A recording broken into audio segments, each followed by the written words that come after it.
d'une contraction. Alors, donc la parole est à Jean-Noël Carpentier pour le groupe 2RDP. Merci Madame la Présidente, Monsieur le Ministre. Vraiment, ça nous fait du bien. Je parle au nom de mon groupe. Cette méthode qui nous arrive, elle nous change, elle nous apaise, elle peut aussi nous laisser espérer. C'est ça l'essentiel au départ, parce qu'il y a l'urgence, vous l'avez évoqué, il faut la traiter. Et puis, il y a la construction d'un avenir plus souriant. Bon. On le voit bien dans nos circonscriptions, en tout le cas dans la mienne et dans plusieurs de celles de mes collègues, nos concitoyens se sont, en tous les cas pour ceux que j'ai pu débattre avec eux, satisfaits de cette conférence sociale. Ça donne des signes extrêmement importants. Mais, tout de suite le mais vient vite, les attentes sont fortes. Et effectivement, vous l'avez pointé dans votre propos, la question essentielle, l'une des questions essentielles, c'est celui de l'emploi, puisqu'elle fracture notre société. L'emploi, bien sûr, le taux d'emploi, mais aussi la précarité, la qualité de l'emploi, fait que de nombreuses familles, de nombreux de nos concitoyens, des millions, souffrent dans leur chair. Alors, vous nous proposez une méthode que j'approuve, que nous approuvons, que nous sommes prêts à appuyer. C'est une méthode indispensable de renouer avec le dialogue. Néanmoins, ce qui est clair, c'est qu'aujourd'hui, le concept de la main invisible du marché qui régule tout, y compris le marché de l'emploi, ne peut pas fonctionner. Il faut une intervention de l'État pour permettre des règles plus humaines pour les millions de salariés, de millions de nos concitoyens. On voit bien, la crise est profonde, elle est mondiale. Le taux de chômage en Europe est similaire à celui que l'on connaît en France, aux alentours de 10%, bien sûr, avec des situations diverses d'un pays à l'autre, mais enfin le taux moyen est autour de 10%.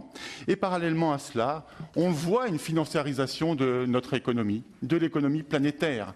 C'est d'ailleurs le candidat Hollande, devenu président, qui disait « Mon principal adversaire n'a pas de visage, n'a pas de nom.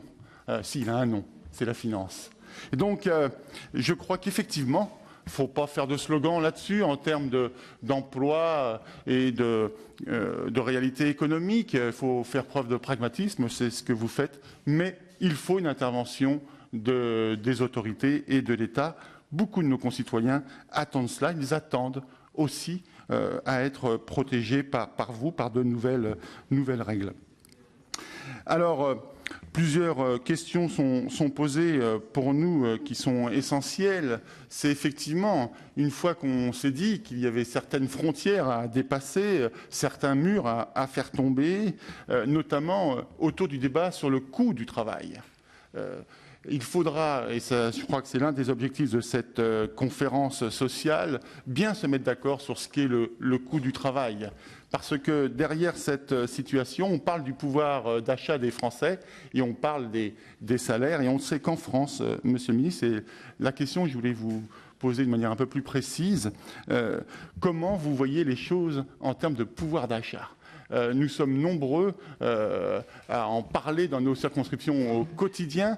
Ça a été un mot d'ordre électoral, puis un mot d'ordre de gestion du pays, le pouvoir d'achat. Mais nous concrètement, vous concrètement, votre gouvernement, comment envisagez-vous cette question ? Et puis enfin, le droit du travail, on l'a dit, en France, nous avons un code qui est favorable, qui permet déjà de bonnes avancées, qui a permis de bonnes avancées, mais il est évident que dans des situations particulières, des situations de crise comme l'on connaît, les salariés ont besoin d'être mieux protégés. Non pas qu'il y ait des salariés d'un côté et des employeurs d'un autre, et que jamais ces personnes-là voudraient jamais discuter ensemble. C'est le dialogue social. Mais il y a quelques règles, je crois, à remettre au goût du jour, notamment en ces périodes de crise. Ça me paraît aussi assez urgent, vous l'avez dit dans votre propos liminaire.